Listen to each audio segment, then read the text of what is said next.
genoma que se secuenció, de hecho, de todos los genomas que se hicieron por el grupo de Craig Venter a alta resolución, y si se fijan, este genoma tiene muchísimos, pero pues sí, porque fue una prueba de cómo funcionaba la tecnología en su momento, y fue justo para probar cómo funcionaban los secuenciadores con Sanger para hacer el genoma humano después.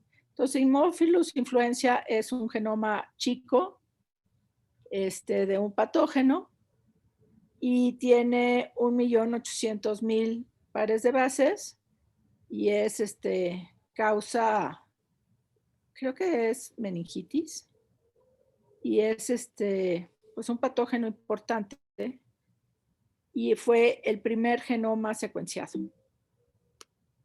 ¿Y qué sabemos de ese genoma? Bueno, podríamos saber cómo lo secuenciaron. Estos son cuántas reacciones tuvieron de Sanger, 19,000, de los cuales no todas salieron bien.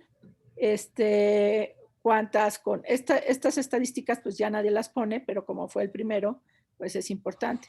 Entonces, de estos hicieron 24,000 fragmentos, los cuales se ensamblaron 11,000 millones, y de ahí salieron 140 contigs. Esto de los contigs es importante porque es lo que finalmente uno ensambla para luego juntar esos pedazos.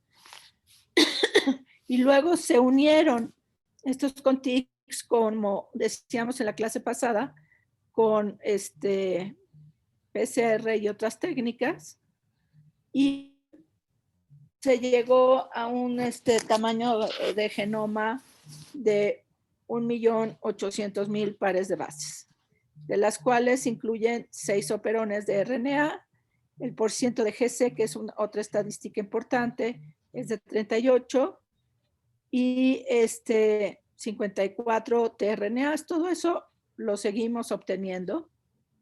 Lo que ya no ponemos es esto de cuántos pedazos de RIT funcionaron y cuáles no. Gris, ¿puedes contestar, por favor?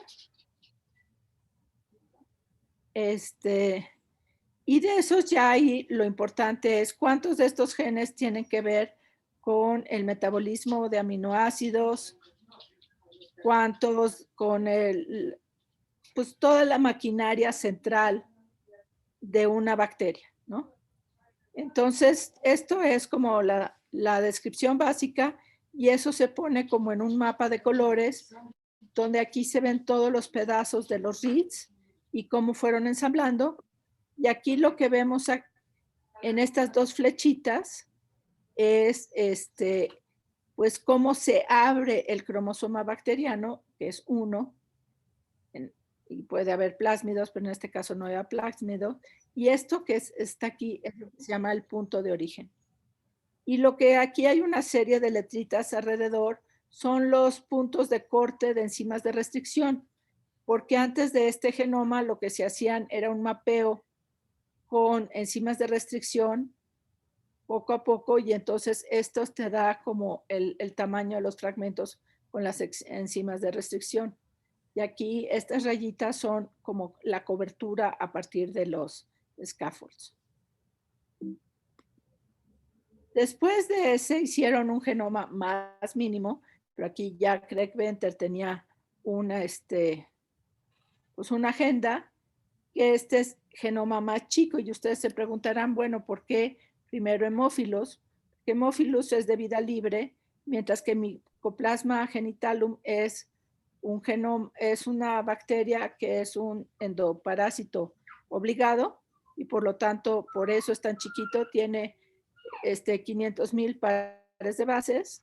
Y luego este mismo Mycoplasma genitarum lo usó Craig Venter para hacer biología sintética.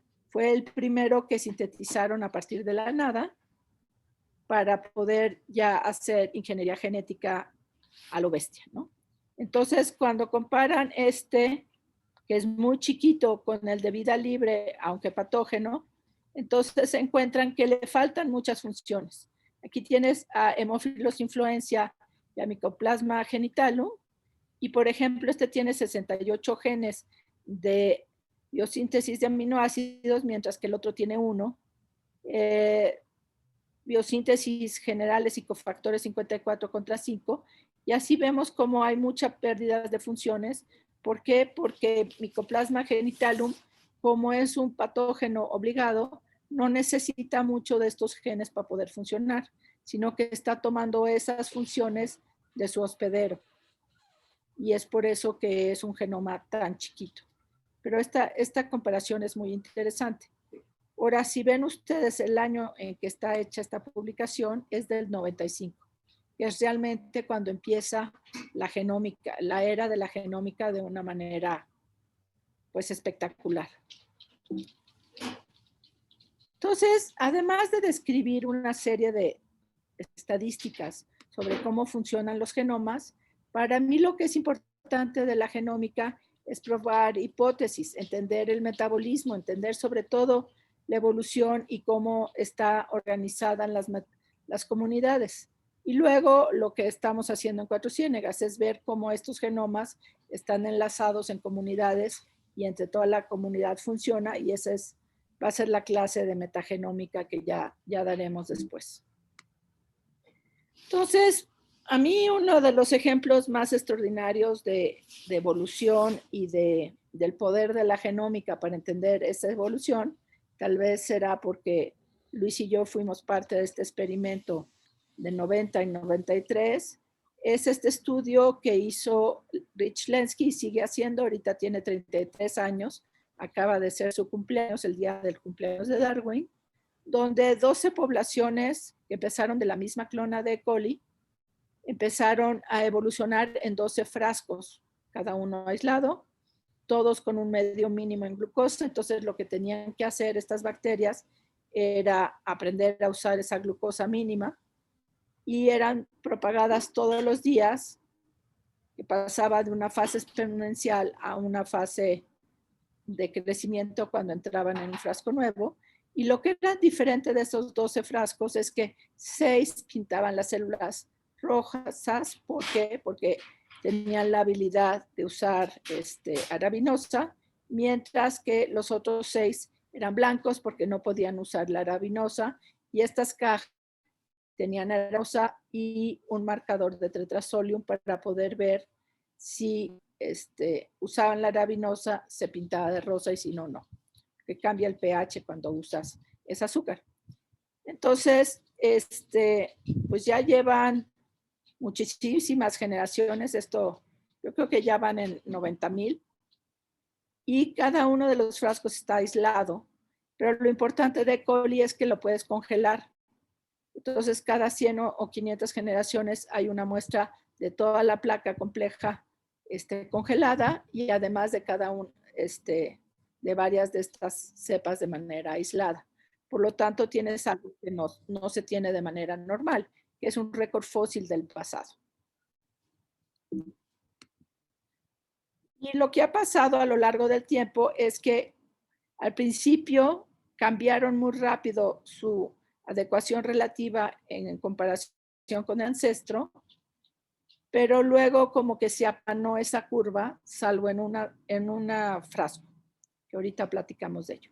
Entonces, las primeras mutaciones fueron muy fáciles de obtener y tuvieron que ver con el tamaño de las células. Ser células más grandes les permitía absorber la glucosa mejor y mejorar la permeabilidad de esa glucosa a nivel membrana. Pero no pudo haber mutaciones que cambiaran el ciclo de Krebs, ni cambiaran la glucólisis, porque eso es realmente muy complicado y pues no ha sucedido en miles de millones de años, mucho menos en unos frascos. O sea, el ciclo de Krebs es algo realmente con un patrón de selección muy fuerte, por lo tanto cambiarlo básicamente equivale a matar a la célula. Cualquier duda me interrumpen, por favor. Entonces, en estos 12 frascos, aquí el tamaño de las ramas tiene que ver con las mutaciones. Entonces, unos casi no mutaron, como ARA más 1, mientras que ARA menos 1, pues sí tuvo mutaciones, y el que más mutó, porque tuvo mutaciones en los genes de reparación del ADN, fue ARA menos 6. Entonces, esta es una hipermutante mientras más 6, mientras que el menos 6 prácticamente no tuvo mutaciones. Entonces ya si escalamos todos, vemos que en todas hubo una diversificación a partir de la clona original y entonces en todas hubo evolución, a pesar de que en todas se ve que llegan a una planicie muy pronto a las 6,000 generaciones, pues esa planicie no es tan planicie, es una dinámica de reina roja donde pues se ve que están igual, su adecuación es la misma, sin embargo las mutaciones continúan, porque la fuerza primordial de la evolución son las mutaciones y no se pueden evitar del todo, simplemente es que su adecuación seguía siendo la misma.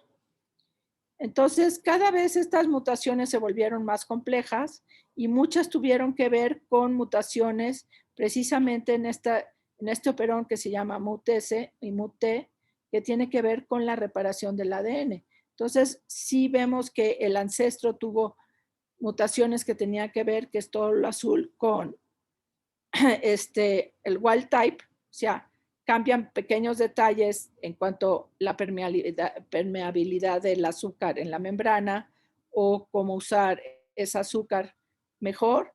Sin embargo, aquí tenemos un primer mutante, altamente mutante, que es el rojo. Luego tiene otra mutación también en el operón MUT y luego otra mutación. Entonces, esto es lo que le pasa a los hipermutantes. Una cosa interesantísima que tiene este experimento de Lenski, que es el experimento más detallado de evolución microbiana que se tiene hasta el momento, es que la mayor parte de las mutaciones que se observan son no sinónimas, son adaptativas. Y las mutaciones sinónimas de alguna manera no permanecen. Y eso es algo que hay que evaluar porque solamente tienes estas mutaciones que te llevan hacia la adaptación y las otras no las ves. Es un artículo de Olivier Tenayot en 16. Y hay muchos reemplazamientos de aminoácidos en varias de las proteínas, pero estas tienen que ver con usar un poco mejor a los nutrientes. Y muy pocas de ellas son mutaciones neutras. Y obviamente si todas las bacterias están vivas, pues no hubo mutaciones deleterias, pues que no hubiera, es que no se vieron. Todo lo que fue deleterio se murió y no quedó en el registro del congelador. En este frasco que ven aquí un poco más opaco, lo que tenemos es que evolucionó de un valle adaptativo que era usar citrato de manera muy poco eficiente a usarlo de manera muy eficiente. Y eso lo hizo solamente un linaje que es A-3 de todos los 12 frascos. Entonces, esta fue una mutación muy rara o fue una serie de mutaciones raras o qué pasó en este asunto. Sí, para Stephen Jay Gould es muy interesante que él siempre... No sé si a todos les quedó claro que en realidad los frascos tenían muy poca glucosa, Sí, lo dije. pero que tenía mucho citrato. Sí, eso no lo dije, perdón. Que se utilizó el citrato porque en principio, por definición, E. coli no puede usar el ácido cítrico, y entonces se puso el citrato, si mal no recuerdo, pues para mantener la osmorregulación, para mantener el ambiente, para mantener la concentración de sales, etcétera, ¿no, Valeria? Sí, Y exacto. entonces había una fuente de energía y las bacterias estaban creciendo básicamente sin energía, ¿no? O sea, en eso consiste el experimento, que las tienen muertas de hambre y tienen que volverse muy eficientes. Se volvieron tan eficientes que comenzaron a consumir un azúcar que en teoría, por definición, no puede usar E. coli, ¿no? Entonces está toda la discusión de si apareció una nueva especie, que bueno, ya es casi filosófica, pero lo importante es eso, que había un recurso que pudo utilizar uno de los linajes, que es fascinante, ¿no? Sí, exactamente, que se descubrió qué pasó por medio de la genómica. Entonces, después de 30,000 generaciones, solamente una población, que es esta que se ve opaca, empezó a usar un recurso que ahí estaba, que era parte del buffer, y es una fuente de carbono, pero E. coli, como lo dijo Luis, es ciega él en condiciones aeróbicas. Y estos frascos se ven bien aeróbicos, uno porque tienen mucho oxígeno, pero además porque están en agitación constante a 37 grados. Entonces están constantemente airadas y por definición E. coli no hace esas cosas. Entonces, ¿cómo hizo esto? Esto era como el experimento ideal para Stephen Jay Gould, que decía, hubiera sido genial que hubiera 12 tierras o varias tierras y ver si todos los planetas tierras evolucionaban dinosaurios. Sin embargo, no se puede hacer este experimento de tener varias tierras y volver a correr la película de la vida. Sin embargo, lo que hizo Lenski fue básicamente hacer jugar, cada uno de los frascos fue como una película independiente de este experimento de vida. Y vemos que de los 12, solamente una encontró un recurso nuevo. ¿Sí? Entonces, aquí estaba el estudiante de doctorado, que fue un héroe de la ciencia, después de contar 40 trillones de células, buscando a qué horas apareció la mutación de citrato más a partir de todas las otras poblaciones de citrato menos. Esta foto me gusta mucho porque, pues sí, si uno conoce a Zachary, que fue el primer autor del paper, pues ese es totalmente quién es Zachary. Pero te imaginas las horas que eso implicó. Entonces, de todos esos mutantes, uno esperaba que de los miles y millones de ancestros, pues hubiera varias mutantes citrato más, pero no, había 0. O sea, es una mutación realmente muy rara la que logró hacer que esta mutante tuviera un nuevo proceso de especiación, ¿sí? Entonces, ¿cómo pasó de usar glucosa que estaba acá a usar citrato? Pues no pasó por un hoyo adaptativo como lo hubiéramos pensado, sino que tuvo una serie de cambios históricos que le permitió subirse a la montaña del citrato desde el punto de vista de del paisaje adaptativo. Y haciendo en ese paper de 2012, lo que ve es que hubo unas mutantes aquí que pudieron haber llegado a algún lado, pero no pasó nada. Otras mutantes en este linaje que hicieron otras cosas, pero fue realmente este linaje, el rojo, donde evolucionó a partir de una mutación amarillita, que es esta, la habilidad de usar citrato. ¿Por qué? Porque tenías que apagar primero los reguladores que controlaban el oxígeno.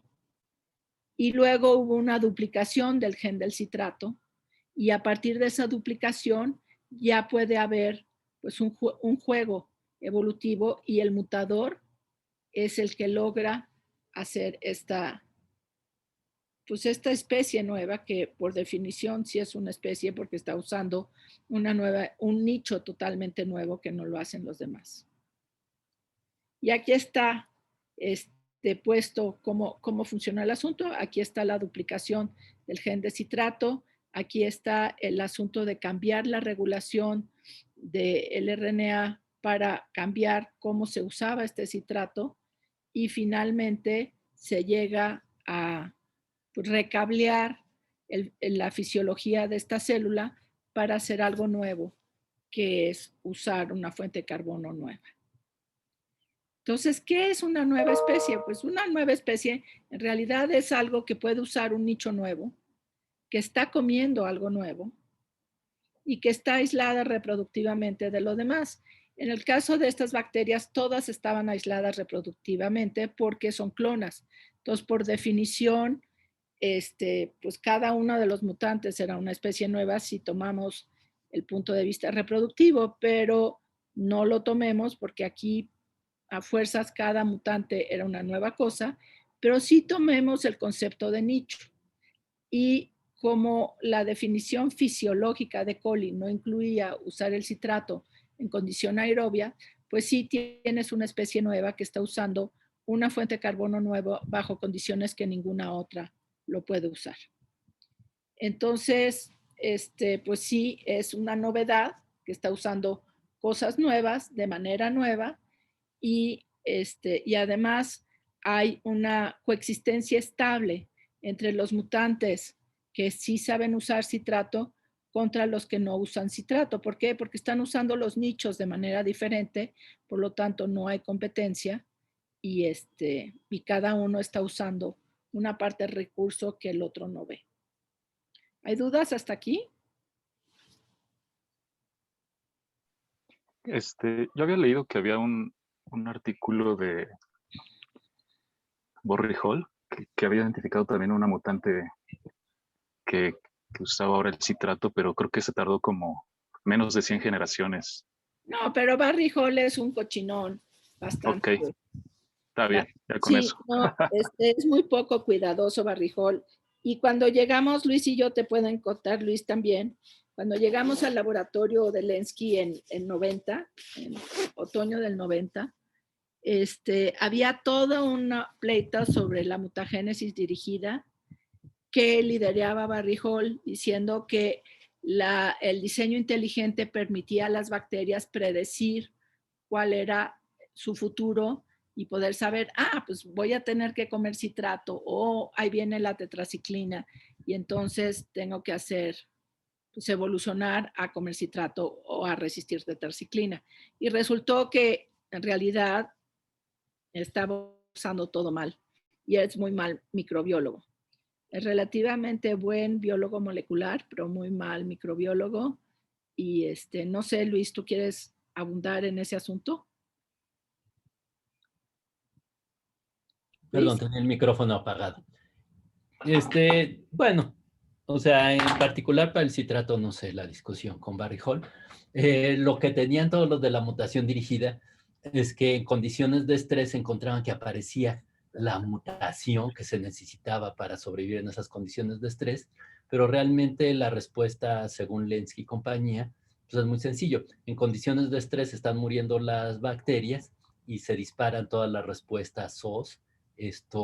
Se apaga muchas veces la reparación de las proteínas y surgen más mutantes de todo tipo y algunos de esos mutantes a veces le pegan a la adaptación que necesitaba.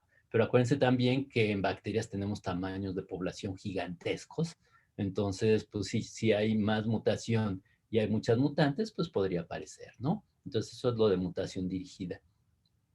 Pero bueno, si a Barry Hall le apareció una mutante de citrato o no en X generaciones a partir de cierta cepa, pues dependería también de los tamaños de población que tuviera Barry, porque se dan cuenta que si trabajas pues con tanques gigantescos, pues las poblaciones de bacterias pueden ser muy grandes, y entonces el total de bacterias mutadas puede ser muy grande. Pero aquí más bien lo que creo que Valeria quiere ilustrarnos son las dinámicas de la mutación y de la adaptación en un contexto genómico, ¿no? Que creo que Exacto, es lo más interesante. exacto. Y nos lleva al tema del curso, ¿no? Que es genómica evolutiva. Entonces, ¿qué mejor sistema que ver la evolución a tiempo real desde una perspectiva genómica, ¿no? Exacto. Por eso Sí, yo pensé que este era el ejemplo sobre el cual podemos tener varias hipótesis, porque sí, describir genomas, pues ahora es relativamente fácil, antes era muy difícil, pero básicamente hay que tener hipótesis sobre qué hacen estos genomas. Y a mí esta gráfica me gusta mucho porque es las primeras 20,000 generaciones, ya te digo que ahorita van como en 80,000, con las diferentes poblaciones, cómo van adquiriendo diferentes mutaciones y algunas mutantes no van a ningún lado y otras mutantes como estas rosas son muy exitosas por un rato y aquí había una mutante rara que de repente desplaza a las otras. Entonces, las herramientas genómicas te permiten ver toda esta dinámica que ocurre dentro de un frasco, y ver cómo la mutación es realmente una fuerza diversificadora muy importante, pero que la mayoría de esos mutantes no sustituyen a una población original, sino que hay dinámicas complejas Y esto es muy interesante porque, por ejemplo, si vemos este punto aquí a las 10.000 generaciones, y se acuerdan ustedes de Kimura, él decía que la diversidad genética que se observa en una población era una diversidad transiente y que se obtenía a partir de mutaciones aleatorias. Y entonces, como nosotros veíamos una rebanada en el tiempo, o sea, aquí podemos ver que hay varios colores diferentes con diferentes abundancias, podríamos pensar que hay una diversidad genética muy grande dentro de este frasco. Y en este momento sí la hay, pero en 5.000 generaciones casi no la hay, y en 18.000 hay muy poca diversidad. Entonces, pues este es un argumento que podría apoyar a Kimura en un momento dado, esta transitividad que hay de ciertos mutantes sobre otros. Y solamente los que tienen una oportunidad de crecer desplazan a los otros. Y si ves esto en cada uno de los frascos, de los 12 frascos, ves que hay unos que son hipermutantes y tienen muchísima diversidad y otros que no tanto. Y la dinámica que hay en cada uno de ellos, que se ve aquí, es única. ¿Por qué? Porque la mutación es una fuerza aleatoria que está ocurriendo de manera históricamente única en cada una de las poblaciones. Y es algo que reafirma que Darwin tiene razón y Barry-Hall no. ¿Por qué? Porque la dinámica en cada una es históricamente única. Ahora, sí, yo lo mencionaba porque no tiene nada que ver con el diseño inteligente, sino sí, ponerlo en el contexto de que sí es, o sea, la discusión creo que estaba en su momento de qué tan frecuente es tener una ganancia de función adaptativa, porque lo más común es que algo salga, se deteriore, pero que eso te ayude a sea adaptativo, ¿no? O sea, por ejemplo, lo de la malaria, ¿no? Es lo más sencillo. O sea, tienes un deterioro de algún tipo de función, pero que ayudó a mira, si a ser más resistente a la malaria. Y esto del citrato creo que fue el único, al menos que yo conozco, que en este experimento ha sido como el más claro de una ganancia de función. Sí, porque aquí lo que es extraordinario, Héctor, es que en este experimento siguen a cada una de las mutantes a lo largo del tiempo y ves que hay dinámicas realmente caóticas a partir de cada una de estas mutantes que suben, bajan y son reemplazadas por otras, mientras que otras históricamente no son tantos. Y ninguna de estas llegó al citrato más. Son mutaciones que tienen que ver con otras funciones, que tienen que ver con reparación, con fisiología, con la membrana, y la mayor parte de estas mutaciones son como fine tuning, o sea, es como ajustes mínimos en que las proteínas funcionen, pero ninguno de estos ajustes mínimos en la mayor parte de las poblaciones dio lugar a una nueva función. Entonces te habla de cómo se genera diversidad, pero la especiación es un proceso más allá de generar diversidad. Necesitas una historia que acumule esto que te lleva a un nuevo pico adaptativo. ¿Sí quedó claro? Sí, sí, está muy, muy interesante. Y esto nunca se... Adelante, doctor. Sí, ¿te regresas una transparencia? Espérate, eso de regresar aquí. Sí, es trivial. Aquí. ¿Está? Sí. No, esa no. No, esa. Entonces, miren, Valeria mencionaba la teoría neutra de Kimura, pero realmente en la teoría neutra de Kimura, acuérdense que es el balance entre la mutación y la deriva génica.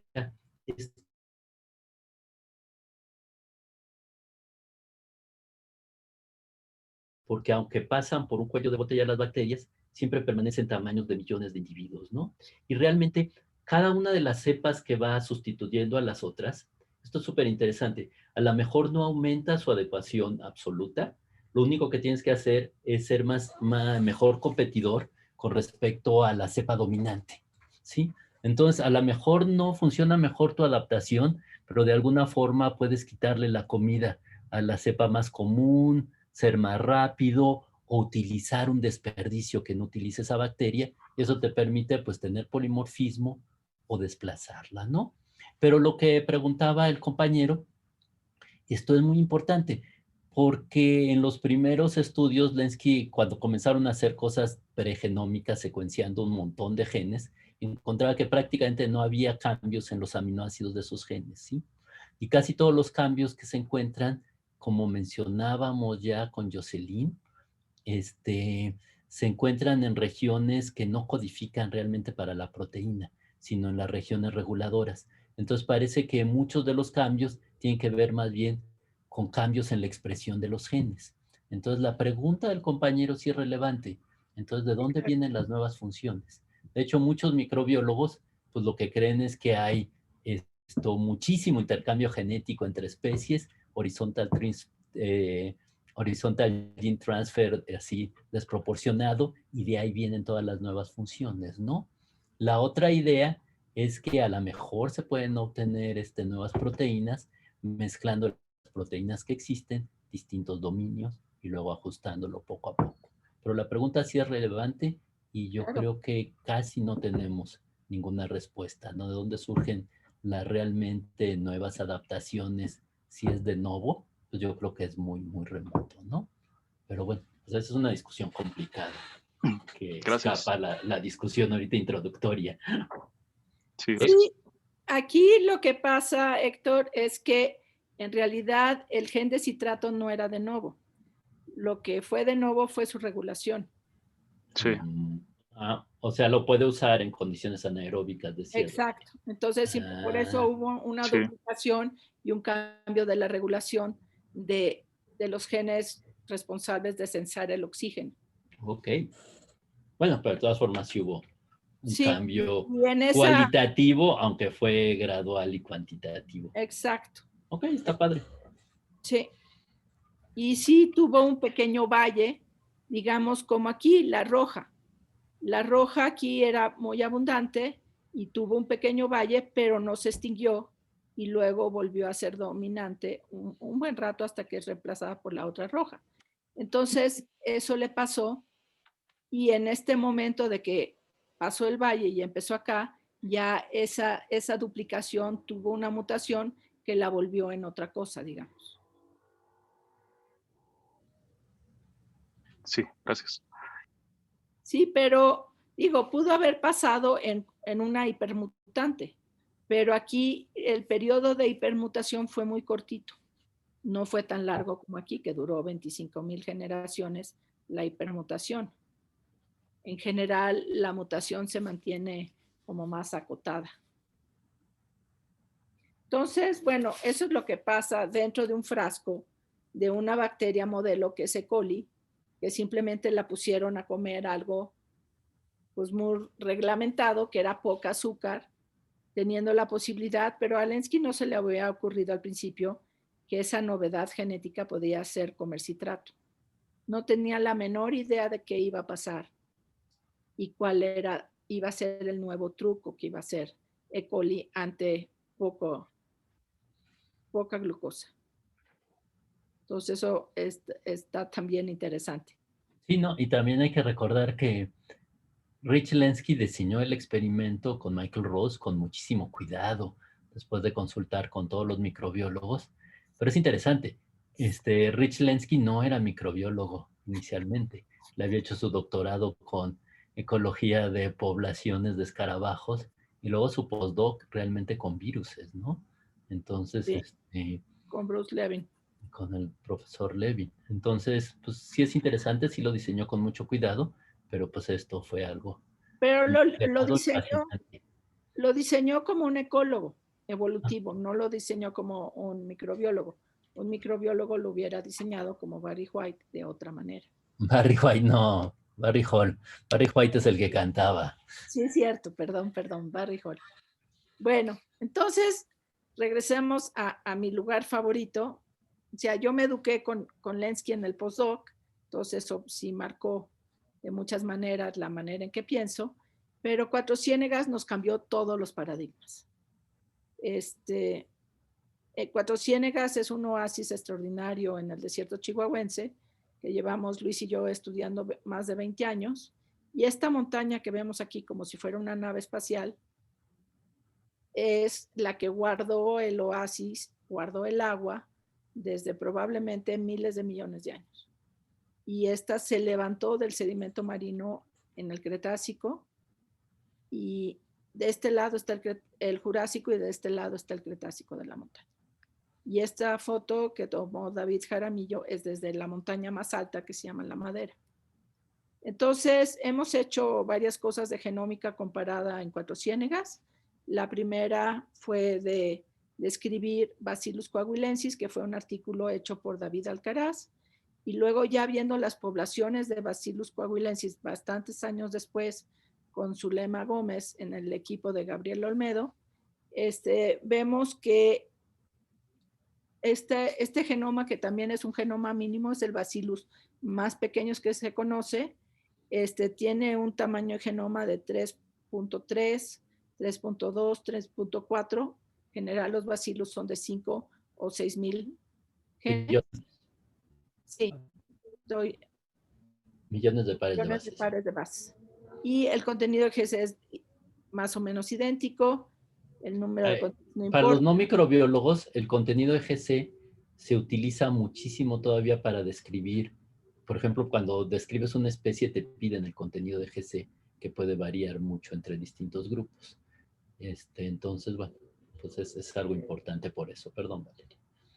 Ahora, algo que es importante es que hay variación entre estas copias. O sea, simplemente cuántos RNAs tiene. Aquí hay 21, aquí hay 16 y aquí hay 9. Aunque todas son básicamente lo mismo, se ven iguales en cajitas, todas hacen sulfolípidos en lugar de fosfolípidos, y todas son capaces de captar la luz con una fotorrodopsina. En realidad no son iguales, y lo que es más diferente entre ellos es el número de elementos repetidos. Y eso hace que cambie de este tamaño de genoma en pares de bases, se debe al número de elementos repetidos. M44, que fue la que se describió al principio, tiene la mitad, digamos, pero la de pozas azules tiene más elementos repetidos y por eso es un poquito más grande. Ahora, comparten el 82% de los genes, y los demás es lo que se llama el pangenoma, o sea, qué genes únicos tiene cada una de ellas, que las hace adaptarse de una manera un poco diferente a las otras. Sí, entonces Valeria ya les platicó de la idea de pangenoma, que luego vamos a platicar. Usualmente los estudios del pangenoma pues se hacen con mucho más cepas, sí, pero aquí estas son las tres únicas que creo que hemos logrado existen cultivar. en el mundo. Sí, las tres. Entonces, nuestro alumno, ahora investigador, René Cerritos, le gustó este Bacillus, fue el que secuenciamos. Luego resultó que era una cepa, una especie rarísima. No, bueno, es que no era tan rara cuando la pescamos, no sabemos. pero se murió la laguna entre donde vivía, bajo condiciones muy particulares, y entonces se extinguió Bacillus. Mire, aquí está. Coahuilensis, hay muchos Bacillus. Coahuilensis, sí. Aquí está lo que yo les decía, que son los elementos de inserción, los transposones y los elementos relacionados con fagos, y lo que va a hablar después Manuel con más cuidado de los CRISPs. Entonces, la cantidad de elementos de inserción varía, y a pesar de que es un Bacillus con un genoma mínimo, esta dinámica que le dan los elementos de inserción le permite adaptarse, pues, a pesar de que tiene realmente, es un genoma mínimo y no es capaz de usar, por ejemplo, degradar proteínas completas, sino tiene que usar casaminoácidos en lugar de aminoácidos completos, lo cual la hace muy interesante, pero esto de los elementos de inserción es algo que hay que explorar con mucho más cuidado. Y Churince, pues, o sea, el hecho de que no tengamos a Bacillus coahuilensis, pues es que se murió. Aquí esta es la laguna intermedia donde no vivía. Vivía en un lugar aún más somero y salado, que era la Laguna Grande, que se acabó en 2006. Y el Churince murió en 2014 y definitivamente en 2016. Y esa es la tesis de Manuel, que ya ahorita les va a explicar. Con más cuidado, ahorita Manuel entra con cuidado a esto de Pseudomonas otitidis y cómo pues, se extinguió y cómo hay elementos de rescate evolutivo. Aquí la comparación entre genomas es muy interesante, pero voy a dejar al dueño de la tesis que lo explique y él que describa lo del rescate evolutivo, que es la primera vez que se ve, digamos, en vivo en la naturaleza esto del rescate evolutivo, pero lo va a explicar con mucho cuidado Manuel ahorita. Y luego otra que hicimos genómica comparada es de Vibrio. Y Vibrio es un grupo de bacterias, sobre todo marinas, donde está el cólera. Pero en Cuatro Ciénegas tenemos linajes únicos de Cuatro Ciénegas que realmente, contrario a lo que le pasa a Vibrio del mar, aquí nada más recombinan dentro de los subgrupos. O sea, esta es toda la diversidad de vibrios de Cuatro Ciénegas. Y lo que está en este heatmap, lo más rojo es con quién recombinan, y recombinan con los miembros de su mismo sublinaje. Entonces, este linaje que es diferente a los otros, está en proceso de especiación porque hay más recombinación dentro de los sublinajes que entre ellos.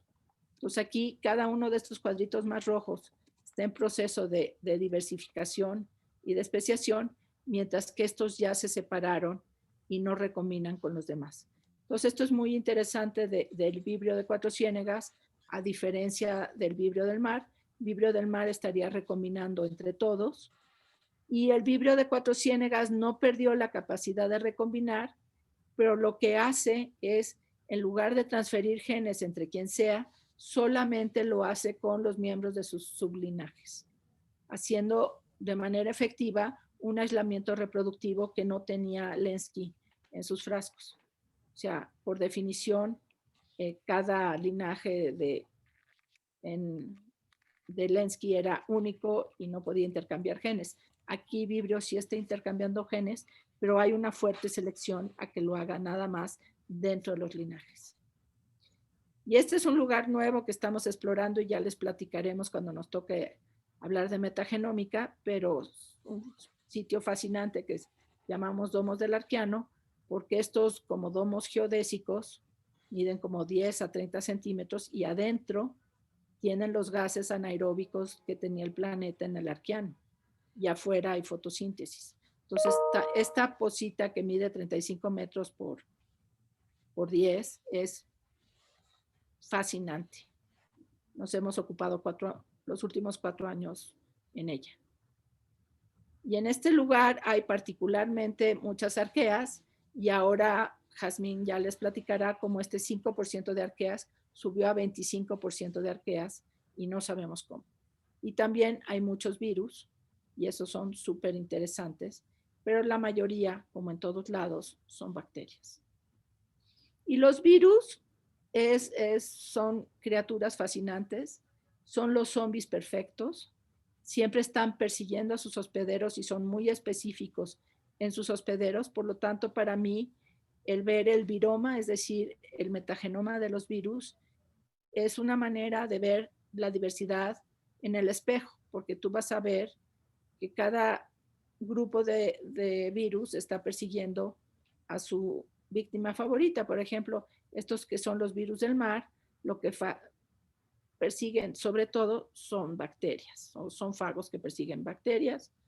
Los de arqueas son poquitos, por lo tanto, esto te dice que en general las arqueas son raras en el mar, y estos son los que persiguen a un grupo particular de algas, ¿sí? Entonces, cuando hicimos lo mismo en Cuatro Ciénegas, encontramos que estos 3 sitios de Cuatro Ciénegas lo hacen el lugar más diverso, y esto es del agua de 3 sitios de Cuatro Ciénegas. Churince, que ya no tiene agua, se acabó. La Becerra, que es el manantial principal, que ya se iba a extinguir, pero logramos salvarlo. Y este es Pozas Rojas, un lugar muy diverso, que también es muy diverso de virus, y estamos trabajando en el paper. Entonces, sí, los virus son una imagen en espejo de la diversidad de sus víctimas, y eso los hace particularmente interesantes. Y esto pues otros genomas que sacamos de Cuatro Ciénegas, que los puede explicar Manuel, pero aquí la diversidad, estos son los de Cuatro Ciénegas, este rojo y este rojo, no son linajes particularmente nuevos, son arqueas halófilas que encontramos en domos del Arqueano, pero no son radiaciones adaptativas nuevas como otras cosas como Bacillus coahuilensis sí lo son. Y yo creo que aquí tú ya empiezas, Manuel, espérate, aquí ya empieza Manuel. Ok, ¿sí se escucha? Sí.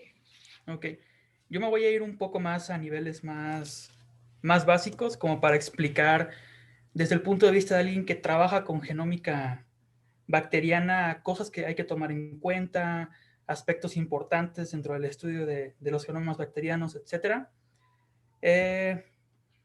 Permítanme. Pero déjame compartir a mí, Valeria, porque si no, no puedo darle vuelta a la página. Espérame.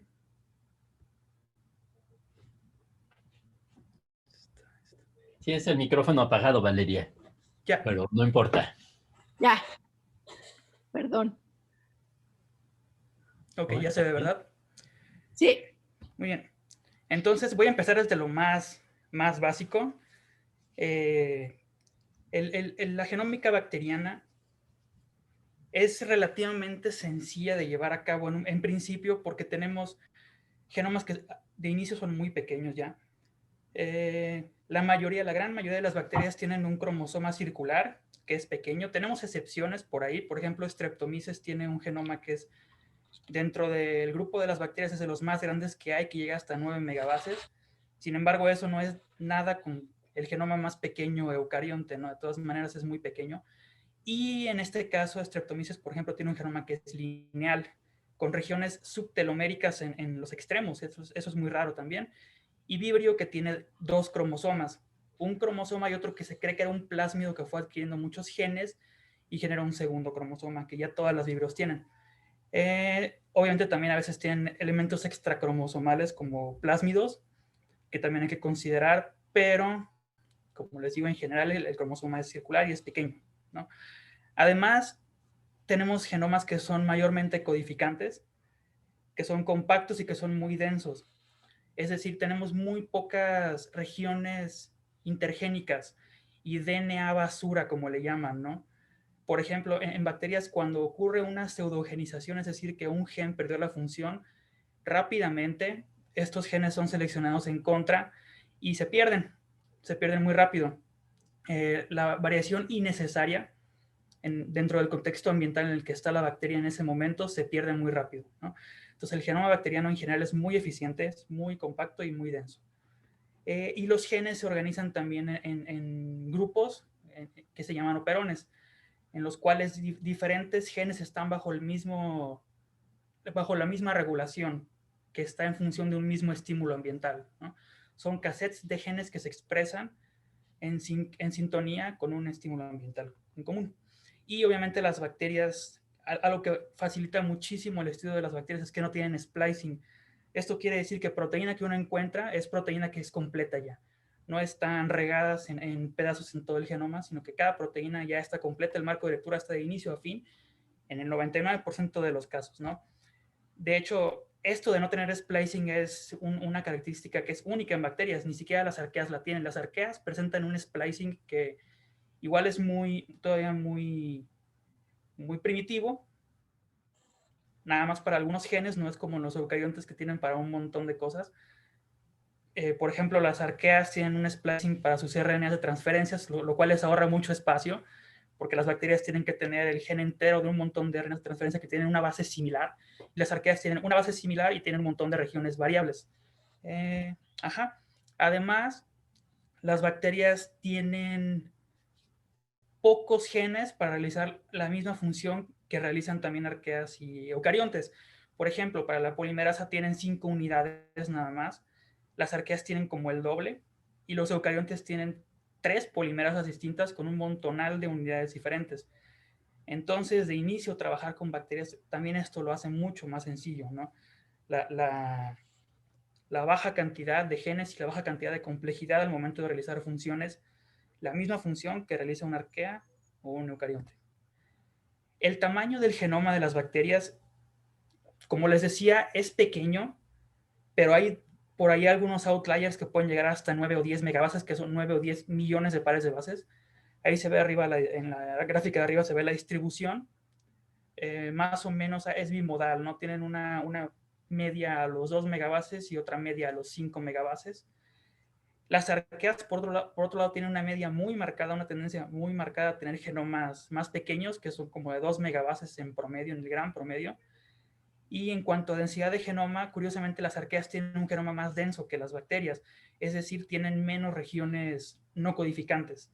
Las bacterias tienen 0.9 proteínas por cada 1000 pares de bases, o sea que tienen una región intergénica más o menos de 100 pares de bases en promedio, y las arqueas tienen 1 a 1, tal cual, una proteína por cada 1000 pares de bases, ¿no? Y de hecho, el tamaño promedio de cada gen son 1000 pares de bases, tanto en arqueas como en bacterias, solamente que las arqueas es un poco más compacto que en las bacterias. Y como les mencionaba, la secuencia intergénica tiene un promedio más o menos en 100 pares de bases, sin embargo, la gran mayoría no tienen nada, la gran mayoría de genes no tienen ninguna región intergénica flanqueándolo, son directamente gen 1, gen 2, gen 3, tal cual. Un aspecto muy importante a considerar cuando uno trabaja con genómica bacteriana es la sexualidad bacteriana. Siempre se ha operado, hasta hace relativamente poco, bajo la primicia de que las bacterias son clonales y que solamente se replican a sí mismas y que la mutación es la que les da la mayor cantidad de variación genética. Hoy ya sabemos que no es cierto, este no es el caso. Muchas bacterias, simplemente por su posición taxonómica, tienen más recombinación que otras. Y recombinación me refiero al intercambio de genes que puede ser de bacteria a bacteria o la adquisición de genes del ambiente a la bacteria.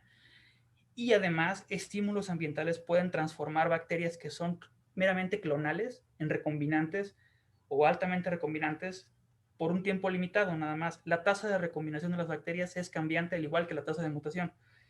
Y esto es muy importante al analizar los genomas. Sí, aquí vemos, por ejemplo, en la parte de arriba tenemos bacterias que son altamente recombinantes. Ahí se puede ver la que es la típica que se refiere a todo el mundo cuando habla de bacterias sexuales, que es Vibrio. Vibrio parahemolyticus, Vibrio bulnificus, está Salmonella, está Pelagibacter, etcétera, ¿no? Lo que ven, la columna que ven, 1, 2, 3, 4, 5, la que dice R y M, la columna número 5, ese número es la importancia de la recombinación en relación a la mutación para la variación genética, ¿sí? Si tenemos 63.6, que es la que más tiene, quiere decir que la recombinación aporta en esta bacteria 63.6 veces más diversidad genética que la mutación, ¿no? Para algunas bacterias es muy importante la recombinación. En contraste, las bacterias que vemos abajo, que tienen menos de 1, quiere decir que la tasa de recombinación es casi nula. Este tipo de bacterias se consideran clonales, ¿sí? Su genoma está a merced más que nada de la mutación que de la recombinación. Por ejemplo, las que tienen 0.1 de RM quiere decir que la mutación aporta 10 veces más diversidad genética que la tasa de recombinación. Y sí, esta es la dinámica que tienen la tasa de recombinación y la tasa de mutación en bacterias en cuanto al aporte de diversidad genética. Hay que conocer la bacteria con la que se trabaja, hay que conocer el ambiente en el que está esta bacteria, si está en un ambiente que puede haber cambiado hace poco, lo cual le genera un estrés. Todo esto va a determinar si la tasa de recombinación va a ser la dominante o la tasa de mutación va a ser la dominante, y esto cambia la manera en la que la bacteria evoluciona. Cuando no hay recombinación, decimos que el genoma de esa bacteria tiene un desequilibrio de ligamiento total. Esto quiere decir que se está comportando realmente como un gen completo, todo el genoma. Esto quiere decir que una mutación beneficiosa se lleva consigo a todos los demás genes porque no recombinan con otras bacterias. O sea, estamos hablando de un megagen, todo el genoma entero, que se le llama hitchhiking también, ¿no? En términos de genética de poblaciones y de genómica de poblaciones se llama hitchhiking. Si tienen dudas con algún término, díganme, porque igual y no estoy consciente de qué tanto le saben a este tema, pregunten. Entonces, sí, cuando no hay recombinación, las bacterias operan en función de la tasa de recombinación. Todos los genes están ligados, lo cual quiere decir que la selección ocurre en todo el genoma independientemente de dónde caiga la mutación, de en qué gen caiga la mutación. Y esto lleva a un fenómeno en bacterias que se llama selección periódica y barridos selectivos. Tenemos una cepa, por ejemplo, en donde se ve lo rojo aquí, tenemos una cepa que de repente adquiere una mutación y se vuelve, es una cepa naranja. Entonces la mutación se propaga en toda la población porque es beneficiosa y porque el desequilibrio de ligamiento es muy alto, es decir, afecta todo el genoma de esta mutación. Después ocurre otra mutación verde y esa mutación verde barra toda la población y extingue a todos los ancestros, ¿no?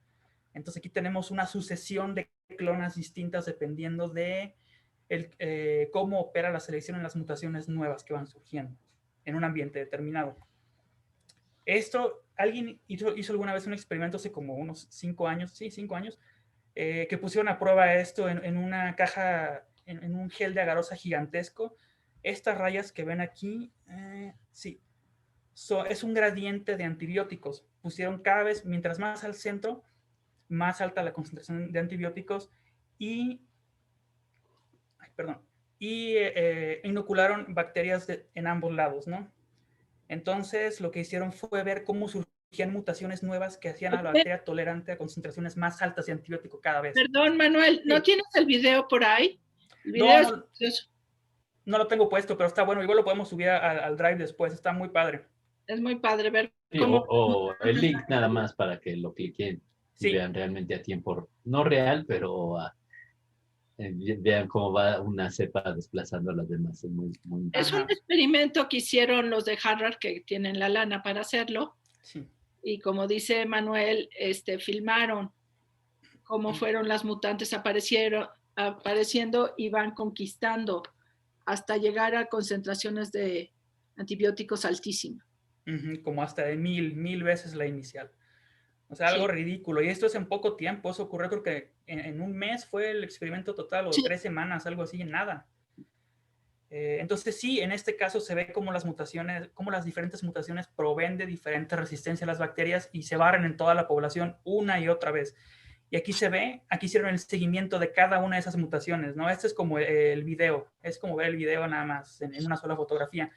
Por ejemplo, en este lado es muy, muy evidente, como inocularon 3 cosas aquí, surge una mutación aquí, una acá y otra acá, y ya pueden pasar al siguiente gradiente, a la siguiente concentración de antibióticos. Sin embargo, esta tiene muchas más mutaciones que se barren completamente y extinguen a las otras 2, ¿no? Y entonces llegan hasta la concentración más alta de antibiótico a partir de solamente una cepa, de un inóculo. Y esto es exactamente lo mismo que lo que les mostraba en la otra figura, ¿sí? Entonces, el punto aquí es que cuando no hay recombinación, cuando las cepas son clonales, la selección actúa en todo el genoma entero. Y de hecho, ustedes pueden tener la posibilidad, si estudian genómica de poblaciones, de encontrar esa particular mutación que es la que está proveyendo de un fitness más alto para la cepa, ¿no? En el estudio que hicimos de Cuatro Ciénegas, de hecho, encontramos es un estudio en el que analizamos una población a lo largo del tiempo, 13 años de diferencia, y con una presión ambiental que se empezaba a ir el agua en la laguna, ¿no? Entonces, analizamos los genomas de antes y de después, y en el genoma de después encontramos una sola mutación no sinónima que no tenían los del genoma de antes, que se barrió en toda la población y les ayudaba a las bacterias a tomar más fácilmente fuentes de carbono variadas del ambiente. Entonces, no se pudo agregar eso al artículo porque no nos daba la estadística, porque pues el muestreo fue pequeño, pero muy probablemente esa mutación se barrió y les permitió alimentarse mejor en un ambiente en el que los nutrientes eran muy abundantes. Entonces, si estudian ustedes genómica de poblaciones, tienen una población que ustedes saben que es clonal, pueden buscar la mutación responsable del aumento en la adecuación, y esto está muy padre, ¿no? Es la selección en acción, tal cual. Ok, ahora pasamos a cuando existe recombinación en una cepa o en circunstancias en las que existe la recombinación. Ya les contaron sobre un poco sobre la transferencia horizontal de genes. Esta puede ser mediante recombinación homóloga o no homóloga. Puede haber un intercambio simplemente alélico. La bacteria tiene una versión de un gen y entonces encuentra un ADN similar a esa versión y lo cambia. Simplemente lo cambia y se queda con la versión que encontró en el ambiente.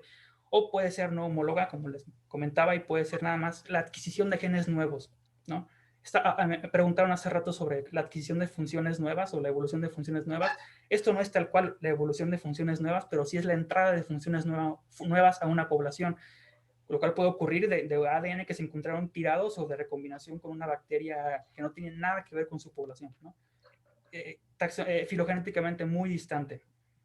Y bueno, ya las tres maneras de adquirir material genético, todo el mundo las conoce desde el kinder, que es la transformación, la transducción y la conjugación. Y una nota nada más aquí, los plásmidos en genómica de poblaciones y en genómica microbiana en general, bacteriana, se tratan aparte del cromosoma, ¿sí? Siempre intentamos separar el plásmido del cromosoma cuando estudiamos los genomas de las bacterias, porque los plásmidos pueden pasarse de muchísimas bacterias distintas, es decir, digamos que no tienen dueños, son como, si vemos desde el punto de vista como de gen egoísta, son elementos egoístas que solamente utilizan a la bacteria para replicarse, ¿no? Entonces, sí se tratan aparte. Pero bueno, la tasa de recombinación en las bacterias varía, puede ser por el linaje. Hay linajes que son naturalmente muy recombinantes, como Vibrio, y también la situación ambiental, como les comentaba. El estrés ambiental es un detonador de recombinación en bacterias. Una bacteria puede estar muy tranquila y de repente llega un estrés y empiezan a recombinar mucho, más que nada para reparar su ADN, porque el ADN luego se rompe, por ejemplo, con especies reactivas de oxígeno, con UV, con antibióticos, cuando hay sobrepoblación, cuando hay falta de alimento, etc. El ADN puede romperse y una manera de parchar el ADN es tomando ADN ambiental y colocándolo en su ADN, es lo más fácil que tienen, ¿no?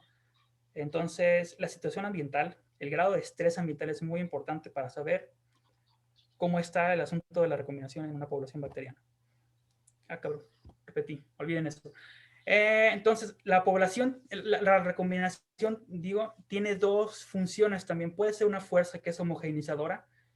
Si tenemos una población y está continuamente recombinando entre sí, la población se homogeneiza. Diferentes alelos se vuelven muy abundantes en la población y como podemos ver aquí, aunque surjan alelos nuevos, si recombina con uno que ya existía, terminamos con una población homogénea, a fin de cuentas. Esto es importante porque la recombinación suele ocurrir más en individuos genéticamente cercanos, ¿sí? Los individuos genéticamente cercanos dentro de una población o dentro de una comunidad tienden a homogeneizarse y tienden a, digamos, mantener el caché de su especie mediante recombinación también, ¿no?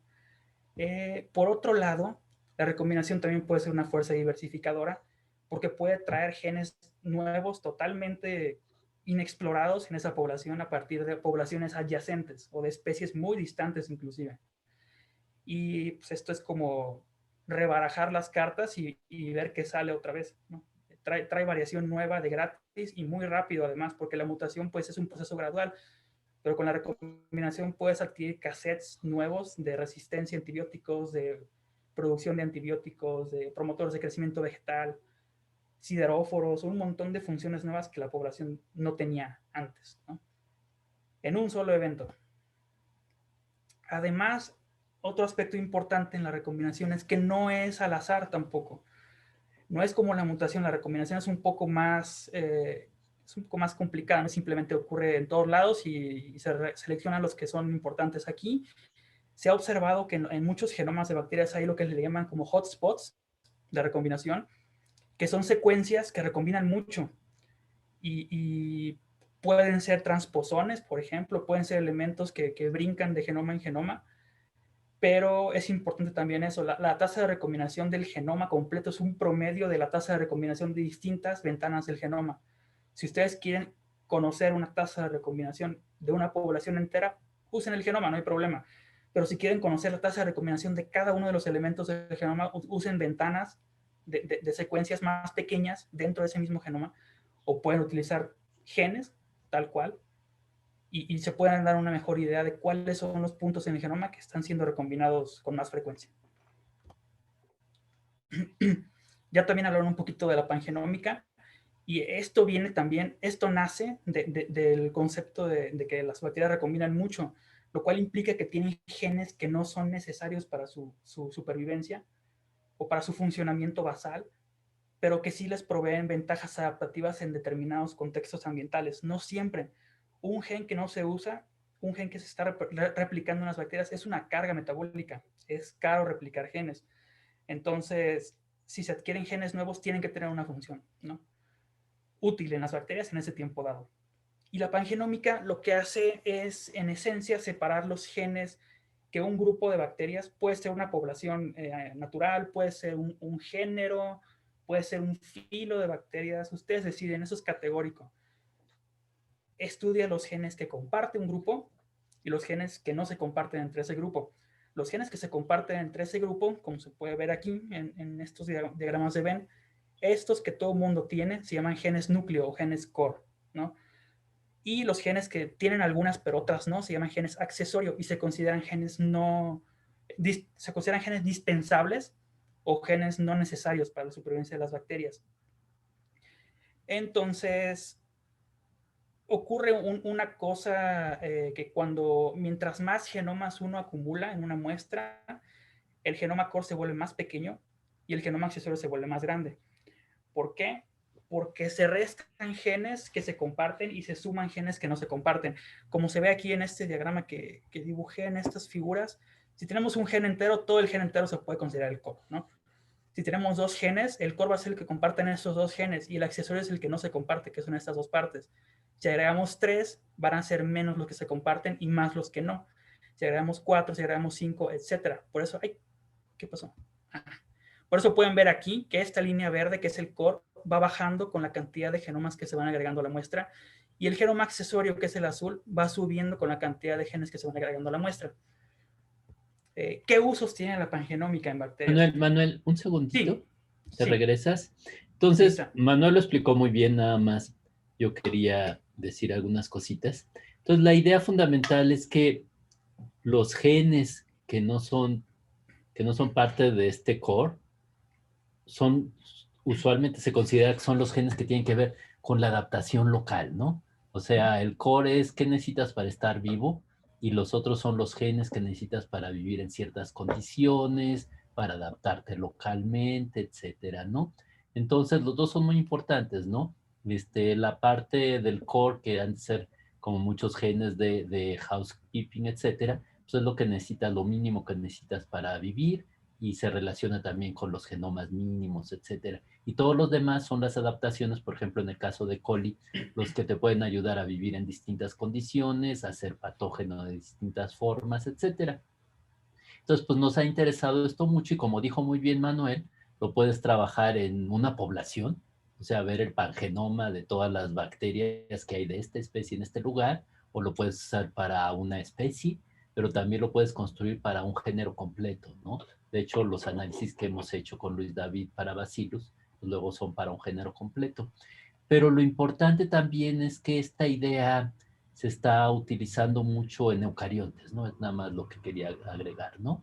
Que lo que quiere, por ejemplo, Josué, que trabajemos en las calabazas, es el pangenoma del género Cucurbita, ¿no? Porque entre distintas especies encontramos distintas variantes, distintos genes, etcétera. Entonces, llegar a estos pangenomas, pues hay mucho interés, especialmente para estas cosas domesticadas y cultivadas, ¿no? Entonces, bueno, es un concepto que viene directamente de la microbiología, pero que ahorita es una de las cosas más interesantes que trabajar pues también para eucariontes, ¿no? Perdón, Manuel, gracias. No, no está bien. De hecho, este concepto del pangenoma nace meramente de preguntas taxonómicas de qué es una E. coli o qué es una bacteria, ¿no? ¿Cuál es la definición genética de una bacteria? Pero ya se utiliza ahorita más para cuestiones funcionales, ¿no? Porque los genes accesorios son muy interesantes. Tienen funciones muy interesantes como de antibióticos, como de sideróforos, como de resistencia, un montón de cosas que a la industria le interesan. Entonces ya la parte filosófica de qué es esto, pues ya no importa tanto, pero la parte aplicada sí. Y el martes también uno de los artículos de la discusión en la colección tiene que ver con pangenomas, ¿no? Entonces, está bien que vayamos introduciendo estos temas. Gracias, Manuel. Muy bien. Entonces, ¿qué aplicaciones tenemos? ¿Cómo le podemos sacar provecho a esta metodología? Primero, en algunos casos puede ser utilizado como para evaluar la suficiencia de un muestreo. Por ejemplo, cuando trabajas con poblaciones microbianas y quieres tú o bacterianas, perdón, y quieres tú decirle al revisor que tienes un muestreo suficiente de estas cosas. Si tienes un genoma accesorio dentro de tu análisis pangenómico que ya tiene una curva que se está aplanando, que se aplana, esto quiere decir que te faltó muestrear muy poca diversidad genética o ya muestraste toda la diversidad genética posible. Entonces tú puedes argumentar que tienes un muestreo suficiente en términos de genomas. Como pueden ver en esta imagen, es importante justamente la categoría que uno quiere estudiar. Estos son curvas dentro de especies, estos son dentro de géneros y estos son dentro de... Bueno, este es el grupo de las Epsilon bacterias, que es un grupo muy, muy amplio. Mientras más diversos sean los genomas que se quieren comparar en pangenómica, menos diversidad dentro de ese grupo se va a conseguir. O vas a necesitar más genomas para tener una mayor cantidad de diversidad, porque de inicio son muy diferentes entre sí. Van a compartir cada vez menos y cada vez menos y cada vez menos, y el accesorio se va a ir haciendo más y más y más y más grande. Se infla muchísimo. Si es dentro de una población o de una cepa, pues obviamente necesitas muy pocas para representar la diversidad genética en total, ¿no? Pues ya lo mencionamos también, las funciones accesorias son muy importantes a nivel biotecnológico, a nivel biofarmacéutico, porque tienen genes de interés como cosas de antibióticos, sideróforos y demás. Y hay muchas proteínas hipotéticas que uno encuentra ahí, de hecho, que todavía no están probadas y son potencialmente interesantes. También, ahorita lo mencionaba Luis, sobre los genomas mínimos. Ahorita, dada la cantidad de genes y la cantidad de información sobre proteínas también que tenemos disponible en Internet, ya no nos da E. coli para producir estas cosas. E. coli es relativamente delicada cuando quiere uno clonar y transformarla y clonarla y hacer que exprese cosas. Entonces necesitamos nuevos modelos de expresión y modelos de replicación de estas proteínas y estos genes, utilizando nuevas bacterias, de preferencia bacterias que en naturaleza contengan el gen que uno quiere expresar, ¿no? Entonces la pangenómica la utilizan para buscar genomas mínimos de inicio. Genomas mínimos quiere decir que solamente tengan los genes necesarios para que determinado grupo de bacterias, en este caso, en estas fotos, por ejemplo, en estas imágenes, son Streptomyces, que son muy de interés ahorita para la biotecnología. Sí, buscamos genomas mínimos de esta bacteria para poder meterle genes que esta bacteria tiene naturalmente y que los produzca. Por ejemplo, luego Streptomyces tienen unos clústeres de genes rarísimos que ahorita les voy a platicar, que se llaman clústeres de genes biosintéticos, que es literalmente imposible utilizar una E. coli o una levadura para producir. No son tan fáciles de producir y tienen elementos regulatorios rarísimos también. Entonces, ¿qué mejor que utilizar una cepa que lo posee en la naturaleza? ¿Sí? Nada más que obviamente, si agarramos una cepa wild type, va a ser completamente ineficiente y muy lenta para producir. Pero si tenemos una cepa que está optimizada solamente para la producción de esta cosa, que viva para producir esto, así como en un régimen capitalista, pues es mucho más redituable y mucho más interesante para la industria, ¿no? Manuel, Streptomyces es una actinobacteria. Es una actinobacteria, sí. Entonces, acuérdense que las actinobacterias, junto con los hongos de veras, son las máquinas de producir todo tipo de compuestos secundarios, antibióticos, etcétera, y por eso hay mucho interés. Pero las actinos, acuérdense que en mis tiempos eran actinomicetes, eran parte de los hongos. Son bacterias tan diferentes que mucho tiempo se creyó que eran más bien del lado de los hongos, ¿no? Digo, así como las cianobacterias, pues eran cianofitas en mis tiempos, ¿no?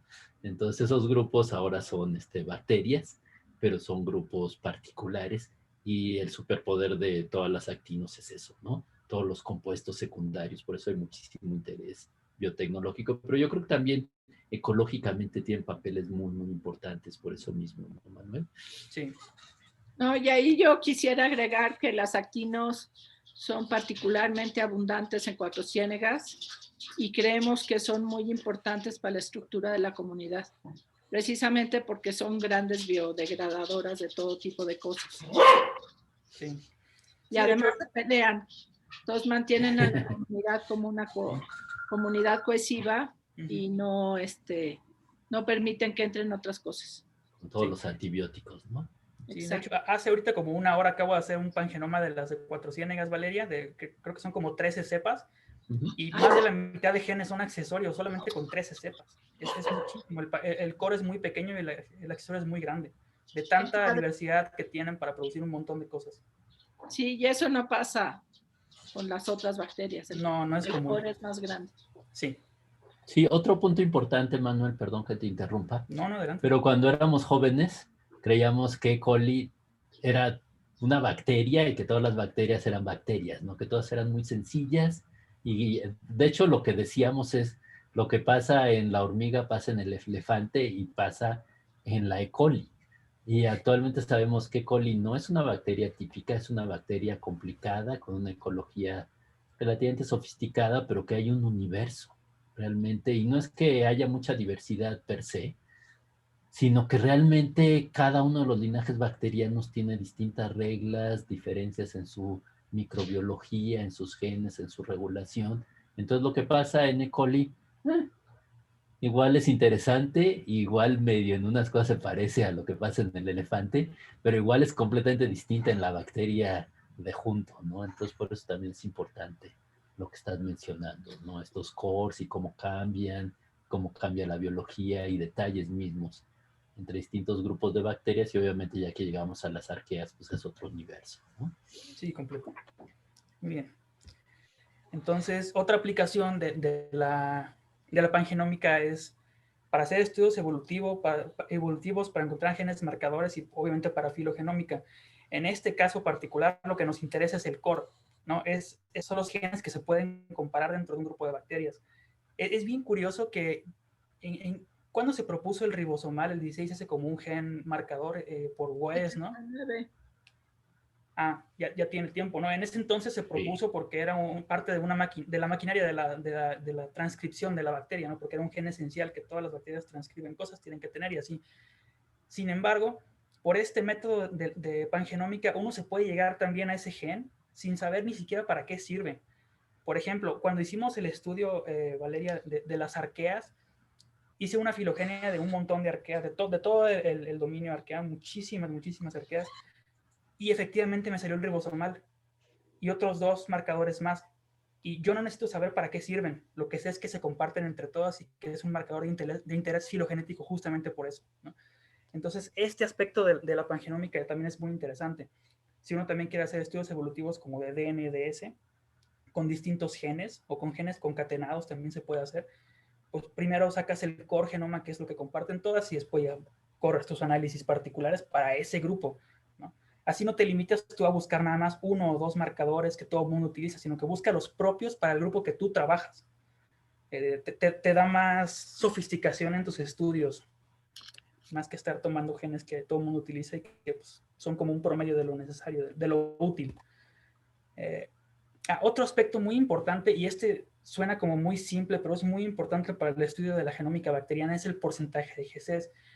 Ya se habló un poquito de esto. Tiene cierto carácter taxonómico, no del todo en bacterias, pero cierto carácter taxonómico.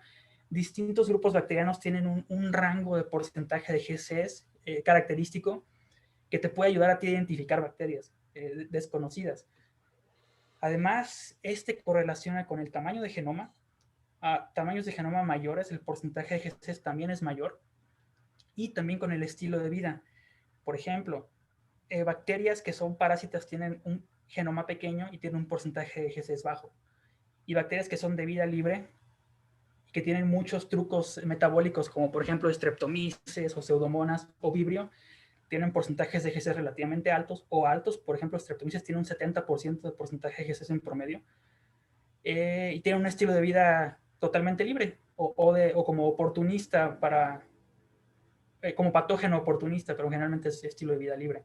Entonces es importante al momento de uno estudiar un genoma nuevo que a lo mejor no tiene mucha información, el porcentaje de GCs te puede fungir como un resumen de que una aproximación taxonómica tal vez, el tamaño del genoma y el estilo de vida, los hábitos ecológicos de esa bacteria que estoy estudiando. Aunque también, obviamente, pues hay una correlación filogenética, ¿no? Que Sí. hay grupos que tienen distintas proporciones, entonces como que podría ser otro eje en tu gráfica, otra forma de marcarlos, pero bueno, sí. Está bien, gracias. Sí, y pues también nada más para decirles que este mismo porcentaje que se aplica para arqueas. Esas estrellas que ven aquí, la estrella negra es una arquea que es parásita, una nanoarqueota, con un genoma muy pequeño y un porcentaje de GCs muy bajo. Y Metanosarcina cetivorans, que es la estrella amarilla, tiene un porcentaje de GCs pues más o menos, y ese estilo de vida libre, y está pues acorde, ¿no? Eso es como una gráfica que tiene casi telegrafiada una regresión lineal ahí bastante robusta. Bueno, pero con 2 puntos siempre sale una línea recta. No, pero son ejemplos, pero aplica también para las arqueas, ¿no? Más que no puse a poner todas esas muchísimo. Sí, entonces, ok. ¿Por qué también es importante este porcentaje de GCs? Aparte del carácter taxonómico y lo del estilo de vida que les mencionaba, esta métrica nos ayuda para distinguir genes que son propios y genes que son recombinantes en bacterias. Además de encontrar contaminantes en nuestros ensambles, que es muy útil para cuando hace uno ensambles de genomas. ¿Por qué pasa esto?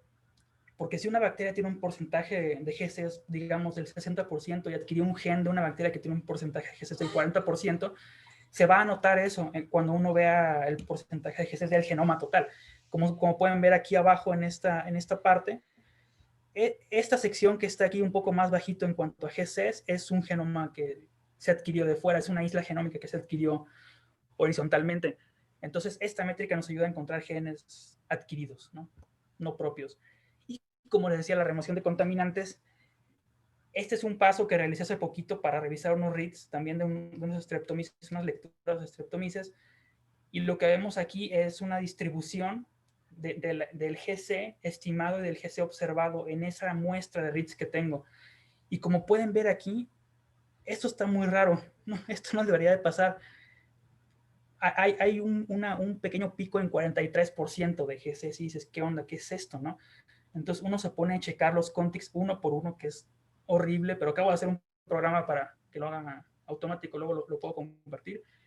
Y lo que encontré es que tenía un contaminante, tiene un plásmido de Helicobacter, que no tiene mucho sentido que una Streptomyces del desierto tenga un plásmido de un Helicobacter metido, está muy raro eso, ¿no? Encontré un fago también aquí como pueden ver abajo, pero ese se la paso, porque los fagos pueden estar brincando de lado en lado, y una Anderseniella también es una bacteria ambiental, pero un plásmido de Helicobacter está muy raro. Entonces le pregunté a la persona a la doctora Susi en Monterrey, y me dijo que la persona que extrajo el ADN tenía gastritis, ¿no? Entonces resulta, pues todo se alinea para saber que esto es un contaminante, ¿no? Se le fue por ahí un poquito de saliva o algo, pues es normal, eso pasa también, se puede. Ya no hay que escupir en las muestras, muchachos. Sí, no escupan en las muestras, no ayuda Porque eso. se los va a cachar Manuel, que da su Helicobacter. Sí, no, cuidado. Ay, y efectivamente, pues tenía ese plásmido, y me dice, no, es que fíjate que esta persona sí tiene gastritis, pues igual y se le fue, pues sí. Y ya después de quitar entonces esas secuencias, como pueden ver, ya se normaliza otra vez estoy tocando la pantalla como si me vieran, se normaliza otra vez la gráfica, y aquí está, ¿no? Entonces, esta métrica es muy útil para encontrar genes externos y contaminantes también. Es a veces difícil discriminar qué es qué, ¿no? ¿Qué es un contaminante y qué es un gen que se adquirió horizontalmente, que ahora forma parte del genoma? Ahí sí tienen que meterle criterio, ¿no? Ahí no es nada más como que, encontré una ventana de GC diferente, pues es un contaminante, lo voy a quitar, o es un gen adquirido, lo voy a dejar. Tienen que considerar la ecología, la biología de la bacteria, si tiene sentido o no que vean eso ahí. Un montón de cosas. Y también si te sale algo extraordinario, pues hay que checar que realmente sea algo extraordinario, sí, y no sea un artefacto, una contaminación, un error de análisis. O sea, puede ser lo que decía, creo que Carl Sagan, ¿no? Resultados extraordinarios necesitan evidencia extraordinaria. De hecho, eso nos pasó con las aloarqueas de Monterrey. O sea, el árbol filogenético era un nuevo linaje totalmente nuevo de arqueas, y resulta que 1/3 de su genoma era de Oceanobacillus, y Manuel logró dilucidar ese unique claim, y resulta que aloarquea era del tipo más o menos corriente, aunque es una nueva especie, pues no es un linaje nuevo. Sí. Y nada más que la colonia no podía ser liberada de 3 o 4 bacterias que eran sus simbiontes, digamos. O sea, no podían vivir solas. Sí. Era un consorcio natural que no podía crecer en caja Petri separado. Entonces crecía una colonia y uno veía como que, pues es que ya aislé mi colonia, ¿no? Y lo mandan a secuenciar y resulta que sale el origen de las arqueas. Y dices, ah, caray, ¿qué es esto, no? Y pues empezamos a buscar y resulta que era un híbrido como de tres cosas distintas que no se pueden separar, ¿no? Entonces siempre hay que verificar cuando tengan cosas raras o cosas que digan ya descubrí el origen de algo, chequen muy bien. Y esto también nos lleva a la discusión que viene en la colección de artículos, ¿no? Que en realidad muchas bacterias no las podemos cultivar de forma separada. Entonces, algunas las podemos cultivar como estas en consorcios, pero otras ni siquiera las podemos cultivar. Entonces, por eso es todo el desarrollo de la metagenómica o la idea que a lo mejor podemos hacer genomas de una sola célula viable y obtener sus genomas, ¿no? Entonces, sí. Pero bueno, pues es un buen ejemplo este que acaban de mencionar de las dos cosas, ¿no? Resultados extraordinarios requieren evidencia extraordinaria y a veces tenemos pues estos consorcios bacterianos que por más que intentemos no los podemos crecer por separado, pero con métodos informáticos y buena cobertura podemos obtener cada uno de los genomas como se hizo en los análisis metagenómicos iniciales que describe la colección, ¿no? Muy bien. Sí, y bueno, ahora viene la parte del CRISPR. Ya sabrán ustedes qué es CRISPR, que son clústeres de pequeñas secuencias repetidas que se adquieren de genomas virales, que las bacterias acumulan de genomas virales. Bacterias arqueas tienen un sistema muy similar y a veces puede ser hasta el 1% del genoma, que son 50 repeticiones. Es una cantidad enorme de secuencias repetidas que guardan las bacterias y las arqueas también. Y se han encontrado en el 40% de genomas bacterianos y hasta el 90% de genomas arqueanos. Esto habla de la presión de selección que tienen las arqueas específicamente por los fagos, ¿no? Que las están infectando a cada rato, pobrecitas. Entonces, esto funciona de la siguiente manera, ¿no? Entra el virus a la célula, así muy rápido nada más, seguramente esto ya lo saben. Entra el virus a la célula, la bacteria toma una porción del virus, le saca una copia y la guarda en su genoma.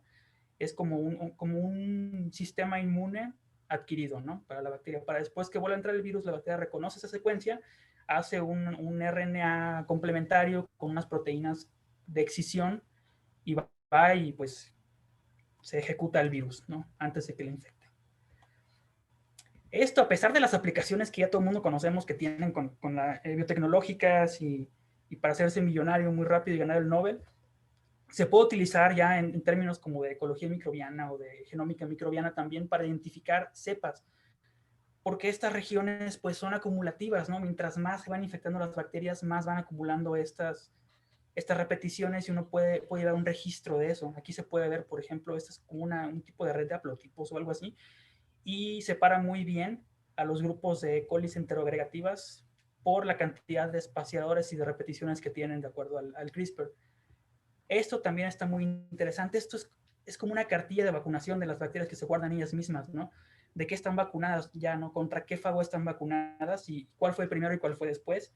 Se puede ver también a nivel genoma. Yo nunca he trabajado con esto porque esto también, se imaginarán ustedes ya con lo que vieron con Jocelyn, esto requiere tecnologías de secuenciación que sean muy sensibles a la estructura del genoma, como por ejemplo PacBio o Nanopore. Con Illumina, muchas veces estas secuencias colapsan porque son repetidas e Illumina las ve como si fueran la misma cosa y las colapsa en una secuencia que tiene una cantidad de cobertura gigantesca, pero en realidad son muchas secuencias repetidas que van una al lado de la otra.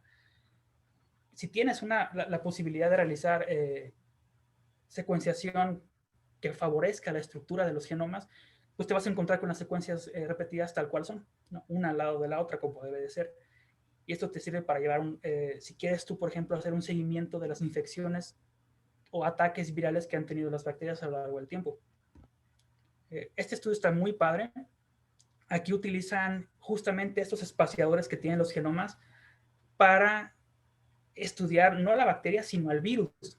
Aquí lo que hacen es tomar un metagenoma del intestino, identifican los espaciadores que son como de 75 pares de bases, las repeticiones, perdón, que son como 75 pares de bases, los guardan, luego ensamblan este genoma y luego pegan estos contra los contigs que tienen el complementario, ¿no?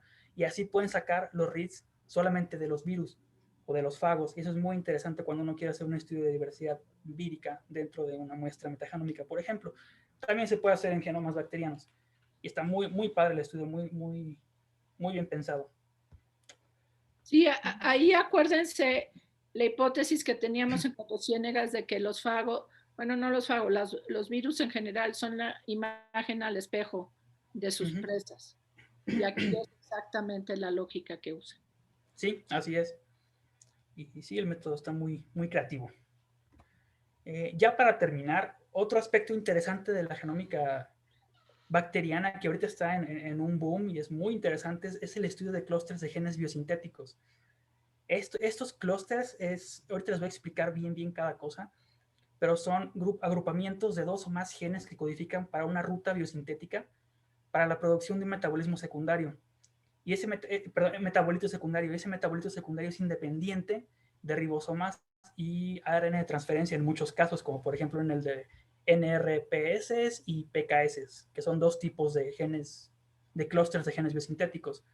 Entonces, primeramente, por ser independientes de ribosomas y de tRNAs, es muy interesante que puedan utilizar una cantidad enorme de aminoácidos, porque no tienen que ser proteinogénicos. Ustedes sabrán que tenemos RNA de transferencia como para 20 o 22, ¿no? En toda la naturaleza es lo que se conoce, ¿no? Tenemos 20 o 22 tRNAs, trabajamos con 20 o 22 aminoácidos y ya, ¿no? Pero este sistema, que es nuevo, que recién descubierto hace pocos años, puede trabajar con una cantidad gigantesca de aminoácidos que no tienen nada que ver. Pueden ser dextro, pueden ser levo, pueden ser modificaciones de los ya conocidos o totalmente distintos. Y también abre la posibilidad de trabajar con aminoácidos sintéticos, ¿no? Genobióticos, lo cual es muy interesante, además generando obviamente moléculas que son muy variables.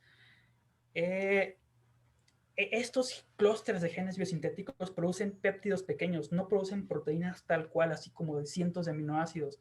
Aquí esperamos ver péptidos de más o menos 10, 12 aminoácidos, a veces son 3, 2 aminoácidos nada más, y tienen una cantidad gigantesca de funciones de las cuales todavía se están descubriendo nuevas. Por ejemplo, algunos son alcaloides, como el LSD. El LSD, de hecho, es producto de un clúster de genes biosintéticos.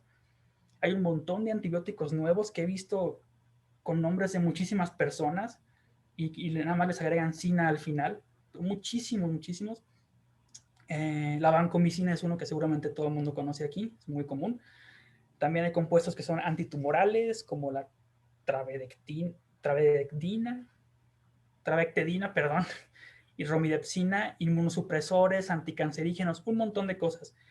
Y de hecho, a principios de año se publicó una base de datos nueva de clústeres de genes biosintéticos en las cuales se obtuvieron de todos los genomas, creo que del NCBI o algo así, también de genomas que se obtuvieron de metagenomas, inferidos de metagenomas, y encontraron 1,4 millones de clústeres de genes biosintéticos. Todavía conocemos muy poco, solamente conocemos 52 tipos, pero hay muchas variantes de esos 52 tipos. Y es un área ahorita que todo el mundo que trabajamos en genómica nos interesa muchísimo porque hay muchísimo que descubrir aquí. Un clúster de genes biosintéticos es similar a un operón, pero el operón siempre es de esta manera, ¿no? Regulador, promotor, operador y los genes que está secuenciando. El clúster de genes biosintéticos puede tener miles de reacomodos distintos y a veces es muy difícil saber las funciones de algunos de esos genes. Por ejemplo, este que ven aquí es de un sideróforo de Streptomyces y tiene genes biosintéticos que son estos 2, que es para el sideróforo tal cual. Requiere 2 genes para hacer un sideróforo. Tiene luego genes en gris que no se sabe qué hacen exactamente. Luego tiene genes de transporte y tiene un gen regulador. Pero todo está como en desorden. Es muy extraño. Y además pueden ser modificados post, digamos, entre comillas, transcripcionalmente estos péptidos. Entonces ustedes se imaginan el potencial biotecnológico que tiene esto. Es enorme. Y cómo funcionan estos genes codifican para módulos, no codifican para proteínas enteras, codifican para dominios que forman módulos que cargan aminoácidos que no tienen nada que ver con los aminoácidos proteinogénicos y poco a poco van polimerizando uno tras otro y después mediante hidrólisis, que se puede ver aquí, sueltan ya el compuesto. Este es el metabolito secundario que se genera, ¿no? Aquí tenemos tres dominios, o sea, el módulo 1, módulo 2, módulo 3, poco a poco polimerizan y luego sueltan ya al final el compuesto. Si se fijan, es muy similar a la maquinaria de transcripción de RNA de transferencia, ¿no? Esto podría ser un RNA de transferencia sin problema, pero no funciona igual y no depende de ribosomas tampoco. Entonces es muy interesante. Y si sacan cuentas, estos metabolitos son extremadamente costosos porque aquí requiere 2 genes para producir un péptido de nada más como 10 aminoácidos. O sea, es una cantidad enorme de material genético para producir una molécula muy pequeña, lo cual también nos lleva a pensar que estos son muy útiles en la naturaleza. No, todavía, a veces no sabemos para qué. A veces sabemos las funciones, en muchos casos no sabemos para qué sirven, pero si la bacteria está conservando clústeres que a veces son de hasta 42 kilobases y replicándose así es porque sirven para algo. Si la selección negativa no las ha purgado es porque sirven para algo. Muchas veces también son silenciosos y pues es muy difícil llegar a ellos. Aquí puede ver, por ejemplo, Manuel, sí, pero sí, los como aminoácidos raros, etcétera, ¿de sí. dónde vienen? ¿O también los codifica esto? También los codifican estas cosas, de hecho. Sí, sí Ay, pueden qué raro. codificar aminoácidos distintos o los pueden tomar del ambiente, de proteínas que encuentran ya en el ambiente. Ah, bueno, eso sí podría ser. Que Sí, los fabrican hongos o plantas u otra cosa. ajá, ajá, Ok, sí. wow. Está Okay. muy, muy padre esto, muy, muy interesante. Aquí, por ejemplo, tenemos 3 sideróforos, si se fijan, dentro del mismo genoma de una Streptomyces celicolor, perdón. Como pueden ver, la variación estructural del clúster es muy amplia. Estos de arriba ni siquiera tienen regiones reguladoras. El de abajo tiene una región reguladora y una región para transporte. Los dos de arriba no. El de abajo tiene 2 genes para hacer un sideróforo, los de arriba nada más tienen 1. ¿No? Entonces la diversidad de moléculas que salen de aquí es brutal. Y encontrar estos clústeres y anotar estos clústeres es dificilísimo. Todavía no hay una metodología estandarizada para hacerlo, más que lo que ya conocemos, que solamente son 52. Entonces, esta es una... ¿Sí, Oye, Valeria? Manuel, Sí. los sideróforos son una cosa de bien común, o sea, es una manera de capturar, porque el resto del grupo no lo sabe, es Sí. una manera de capturar hierro para la comunidad. Entonces, tal vez como este asunto es de un bien común, pero de una comunidad en particular, hace sentido, se me está ocurriendo, tener esta serie de aminoácidos tan raros y que funcionan como un ID particular de esa comunidad en particular para que no llegue un gandaya y te robe tu bien común que es comunitario. Entonces aquí los streptomyces están invirtiendo mucho en su credencial de lector, que les dice dónde votar, cómo son parte de esa comunidad y no de otra. Esa es una hipótesis que se me ocurre porque sí son muy únicos y muy extraños, pero son en general para cosas de bien común. Sí, sí, de hecho también parte de las moléculas que se generan en estos clústeres están las homocerinas lactonas y demás, ¿no? Que son para quorum sensing, o sea, Exacto. para hablarse entre ellas, Entonces, por para eso votar. están usando aminoácidos tan raros para que nadie los engañe con que pues, ya están votando los que se murieron, ¿no? Como decía Trump. Sino que sean los que voten son los que están ayudando a la comunidad de una manera sin trampa. Sí, es posible, esa hipótesis ecológica no se me había ocurrido, pero es posible, sí. Pero suena muy razonable. Yo no había oído esto tampoco jamás. Sí, no, ahorita hay una carrera en las industrias y en los laboratorios allá europeos, que es donde he estado viendo hace poco, con estas cosas, porque hay un potencial biotecnológico enorme aquí. O sea, esto es un sistema que se puede hackear, así como se hackeó la transcripción, eso se puede hackear, pero todavía no sabemos cómo. Todavía no hemos llegado a eso. Y aquí vean esta variación, por ejemplo, este es solamente uno de los clústeres, y fíjense, sí tenemos 4 que se parecen mucho, pero tenemos uno que tiene una cantidad ridícula de genes que solo se parece el 16% al de arriba. Por eso estos clústeres no se pueden encontrar con BLAST, ¿no? Con alineamientos no es viable.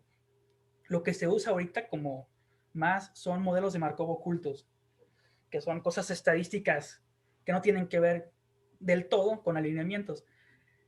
Pero sí, es muy difícil luego anotarlos y saber qué funciones hacen todos los genes que están alrededor. Muy difícil. Esto es algo que se trabaja mucho ahorita en este problema. Estos, por ejemplo, esta es toda la batería de clústeres de genes biosintéticos que se encuentran en una sola pseudomonas. Aquí pseudomonas y streptomyces son los más interesantes porque tienen un montón y porque se pasan genes a lo loco en algunas situaciones.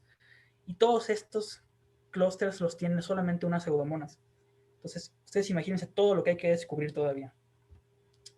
Y bueno, ¿cómo se identifican? Ya les he mencionado un poquito. Hay un programa que se llama Anti-Smash 5, que es del cual saqué las imágenes, que continuamente están agregando nuevos y que han sido probados por experimentos y demás.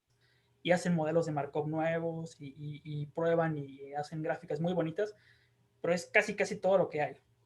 Y la otra estrategia que se está utilizando es aprendizaje de máquina. O sea, si ya no podemos entender cómo se hackea esto, pues que lo hackee la computadora, ¿no? Le damos de comer todos los datos y que ella se encargue. Y pues ya hasta aquí va. Este tema hasta aquí llega. Y creo que es todo lo que tengo que presentarles. Sí, ya cuando uno dice aprendizaje de máquina en una presentación, no hay nada más que decir. Ustedes están tratando de hackear algo que lleva miles de millones de años para no ser hackeado. Ni modo. Porque es una ID de la comunidad. Entonces, más bien lo tienen que ver no desde el punto de vista biotecnológico, sino como ecólogos. Y por ahí Sí. van a poder entrar como ecólogos evolutivos, no como hackers. Sí. Porque, pues, precisamente estas cosas confirman un poco la sospecha que son IDs de la comunidad, que son a prueba de hackers porque la selección natural ha evitado tramposos que se coman esos sideróforos. Usen el hierro de quien no ha ayudado. Sí. Al crossfeeding. Entonces, sí, lo tienen que ver desde otro punto de vista. Sí, estoy de acuerdo. No se me ocurrió para nada esa idea, pero es muy interesante pensar que es para identificarse entre sí, ¿no? Y que no quieren ser identificados por todos, o más bien quieren ser identificados por lo que son. Exacto. Sí. Solamente por sus cuates. Así es, ¿no? Muy interesante. Y pues sí, pues creo que esto es lo más nuevo de la genómica microbiana y es lo que tengo hasta ahorita. Lo del paper, yo creo que va a ser mejor ya discutirlo después de que todo el mundo lo haya leído. Ajá. Para la siguiente clase, ¿no? Pero bueno, la siguiente clase vamos a ver los artículos que nos faltaron, Manuel. Ah, es verdad. Colección de artículos y los que van a mandar ustedes, que no sé si ya los mandaron o los van a mandar ahorita o al rato, se los mandan a Erika para que se los mande o no sé cómo, serían para dentro de una semana. ¿Les parece bien? Perfecto. Hay que subirlos primero los artículos que nos faltaron, Valeria. Los subimos al Drive. Si prefieren, hay una carpeta en el Drive que se llama artículos y si los quieren subir ahí está bien, si no me los mandan como quieran. Okay. Pero mándenle también el nombre de los artículos a todo el mundo para que sepa qué buscar o algo, ¿no? Ok. Y entonces sí, a ver, entonces para la próxima clase, terminar el artículo y a lo mejor Jocelyn o yo comenzamos con genómica de eucariontes, depende de cuánto nos tardemos. Y para el próximo jueves vemos y discutimos los dos artículos que manden. Y entonces algo que es muy importante es que ahora sí se apunten las personas para dar los artículos, porque pues como somos muchos, pues los que no se apunten se van a quedar sin dar artículos y pues puede ser una buena experiencia o una calificación extra, etcétera, ¿no? Entonces váyanse apuntando o pensando quienes quisieran apuntarse y le dicen a Erika, ¿no? Y entonces quedamos en eso, ¿no? Susana continúa con su larga exposición de sus 1000 artículos, pero entre todos vamos ayudando a la discusión, ¿les parece? ¿Sí? ¿Está claro? Ahora sí, más preguntas, más discusión. Creo que había varias preguntas por ahí, Valeria. Ya he ido contestando varias y ya subí varias citas. Les subí el video, si quieren se los paso, de los antibióticos, que está padrísimo. ¿Lo puedes pasar para compartir pantalla? Sí, no sé si esto funciona.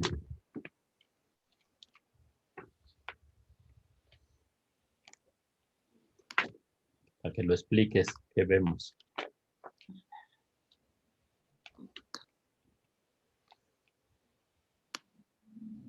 No vayas a poner algo impropio de tu computadora. No, no tengo nada impropio ni computadora. Eso cree todo el mundo hasta que sale. Ay, no. Ay, no, dice. Sería muy penoso. Ponlo que se haga la pista completa. base of each of these bands, we put a normal petri dish thick agar with different amounts of antibiotic. Sí. The outside, there's no antibiotic. Just in from that, there's barely more than the E. coli.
Las mutantes eventos de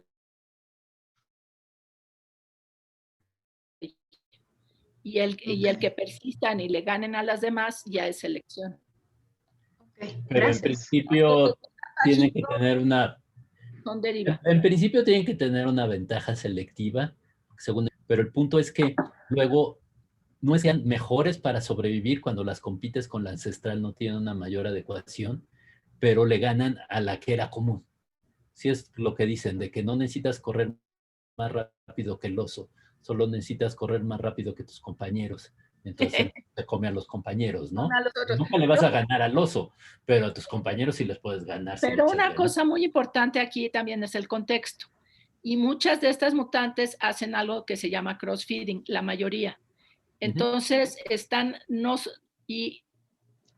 solitas no tienen una mayor adecuación contra el ancestro, porque su adecuación es contexto dependiente, depende de las otras.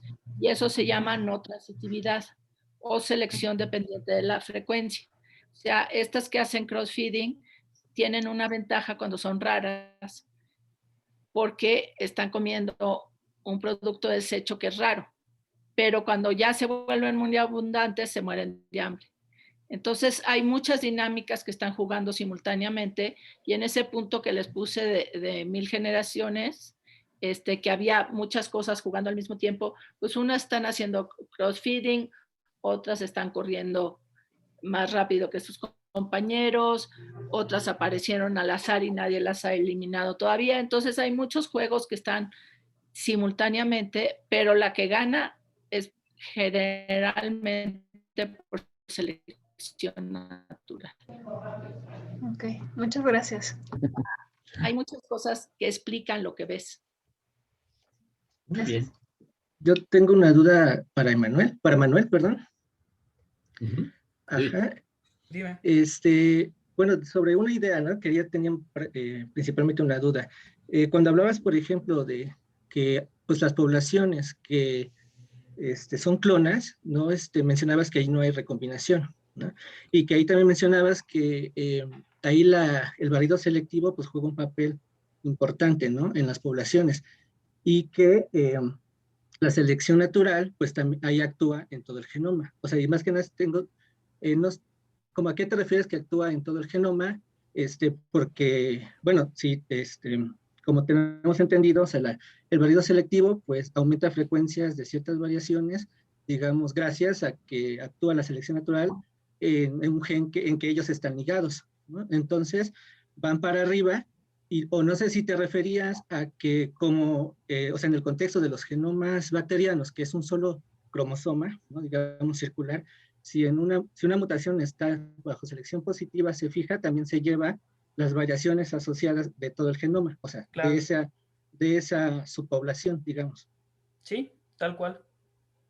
Es justamente la definición de barrido selectivo esa. Tal Ok. cual. Ajá, pero, ok, sí, sí, gracias.